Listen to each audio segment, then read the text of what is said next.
Hi, I'm Dr. Christopher Mote, and our clinic is Cornerstone Health Community. Today is part 2 of SIBO, Small Intestinal Bacterial Overgrowth, and I would encourage you to watch part 1 rather than have me review it here. So, just as a platform to jump off, small intestinal bacterial overgrowth is where undigested food or poorly digested food dumps in the colon, bacteria overpopulate, and then they go looking for a new home in your small bowel, leading to gas, bloating, stool changes that are hallmarks of SIBO. But it doesn't just end or cause problems in your gut. The effects of SIBO change the entire physiology of your body through inflammation. Let me show you how this works.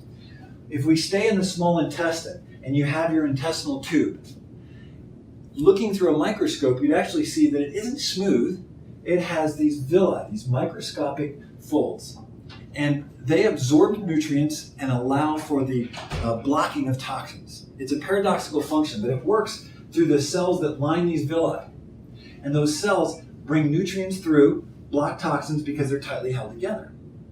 The problem is when you have chronic inflammation in various spots throughout this doubles tennis court sized surface area, when you get that inflammation, it erodes these tissues and you lose the function and they'll collapse, the cells will pull apart, you'll actually have lack of absorption through those cells, and now you'll have leakage of toxins between the cells, which is leaky gut.